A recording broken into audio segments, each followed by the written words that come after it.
In this section, I'm going to talk about some external bacterial cell structures. As far as appendages go, there's two major groups.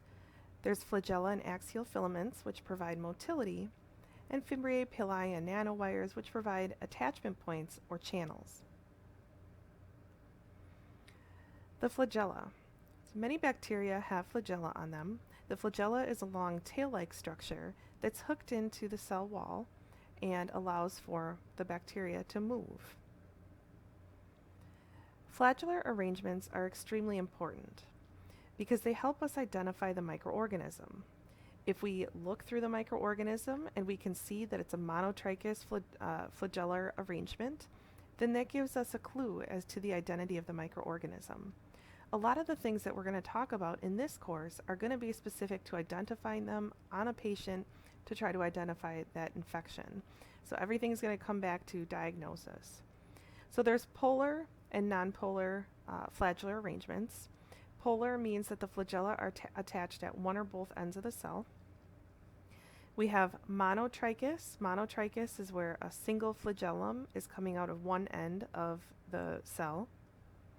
Mono means one, so monotrichous is talking about one flagellum. Lophotrichous, lopho is referring to a tuft or a bunch. So lophotrichous is talking about a tuft or a bunch of flagella coming out of one end of the cell.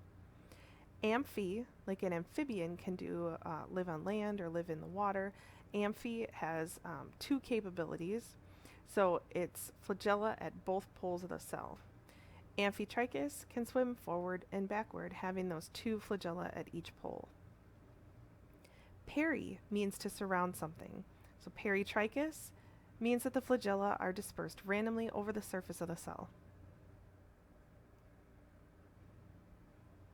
Taxis is talking about movement.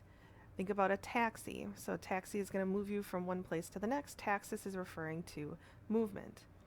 Chemo refers to chemical. Photo refers to light.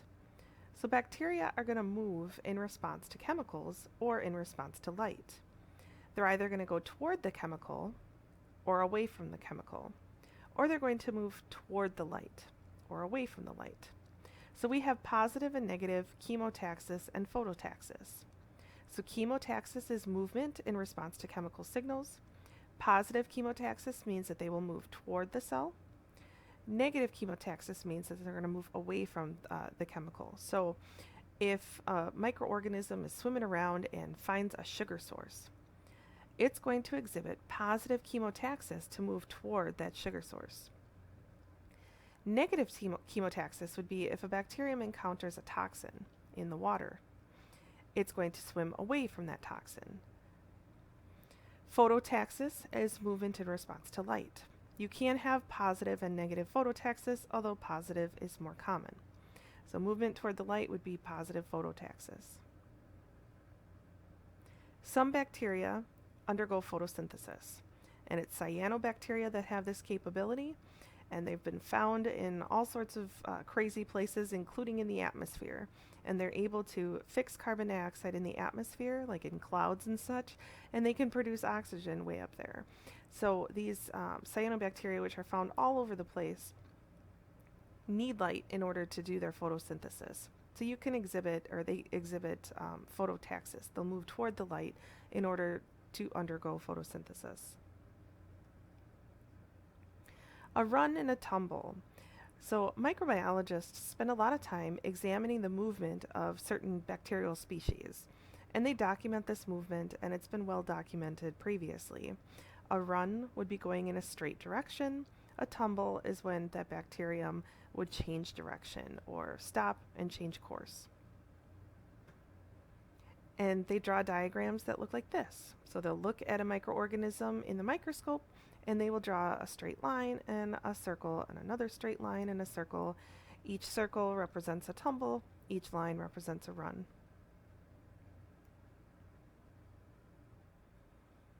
An axial filament. So there's periplasmic flagella. Peri means to surround. Plasmic is talking about the plasma membrane, and flagella.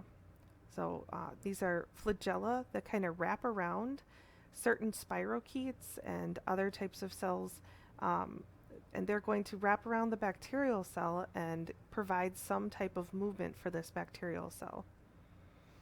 So it's an internal flagellum that's enclosed between the cell wall and the cytoplasmic membrane, and they're important in twisting and flexing and providing a little bit of motion to the cell. These can be found in spirochetes such as Borrelia burgdorferi, which causes Lyme's disease, or Treponema pallidum, which causes syphilis. So these flagella are not visible on the surface of the cell, they are inside of the cell wall.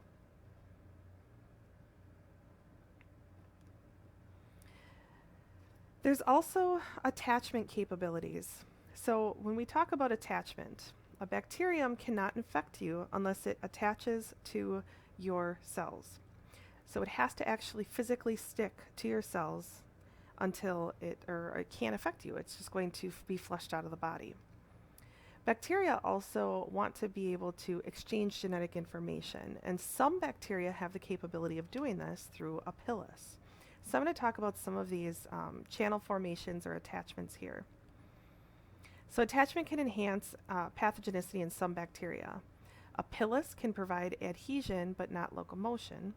Fimbriae can provide adhesion but not locomotion. And flagella can be used for attachment in some species. So Fimbriae are bristle-like fibers that sprout off the surface of certain bacterial cells.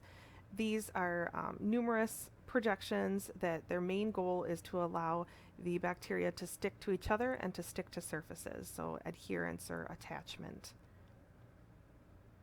E. coli is well documented and known for having Fimbriae that allow it to stick to your intestinal wall. Pili. Pili are long, rigid, tubular structures that are only found in gram-negative bacteria, and they can be used in conjugation. So basically what you have is you have a bacterial cell that will grow a tube and insert it into a neighboring bacterial cell. Now through that tube, DNA will travel. And usually it's in the form of a plasmid, a small circular piece of DNA. And that DNA will be a gene copy from one cell and insert it into the next cell. This is beneficial because if one cell has a resistance gene for an antibiotic, it wants to have safety in numbers. So if it hands out this resistance gene to all of the neighboring bacterial cells, then everyone's going to be resistant.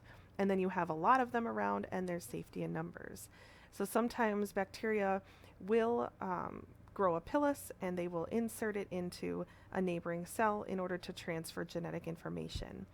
Conjugation is the transfer of DNA from one cell to another, and that can be made possible because of a pilus. And then there's some various surface coatings similar to what we talked about in eukaryotic cell structure. So the S layer. The S layer is thousands of copies of a single protein that's linked together. An S layer is predominantly made up of protein. It provides protection, and it's usually only produced in hostile environments. The glycocalyx is a repeating polysaccharide unit. It may or may not include protein, but it's that outermost surface of the cell. A slime layer forms loosely around the cell and protects the cell from water loss. And a capsule is more tightly bound to the cell than a slime layer. It's denser and thicker, and it's a gel-like layer. So here's a picture of a slime layer. You can see how loose and disorganized it is. And here's the capsule, which is tight up against the surface of the bacterial cell. Here's a picture of encapsulated bacteria, and here you can see what that looks like on an agar plate. So capsules are formed by many pathogenic bacteria, and they protect the bacteria against phagocytic white blood cells. Your white blood cells have to be able to recognize something as being foreign before they can eat it and destroy it. When they come across this gel-like substance, they don't really know how to interact with it and don't know that it's necessarily foreign. So sometimes white blood cells will not destroy it just because that capsule is present. Biofilms. So biofilms, I mentioned that I was going to talk about these more. Biofilms are complex organizations of multiple species of microorganisms that live together and start to act like almost a multicellular organism. One component of the biofilm will start to process the nutrients for the entire biofilm. One component will start to serve as a waste disposal center. So when it's doing this, it's communicating, and there's quorum sensing going on, or communication by chemicals, and they form such a tough coating and a protective surface around the biofilm that they're really difficult to treat. An example would be the plaque on your teeth.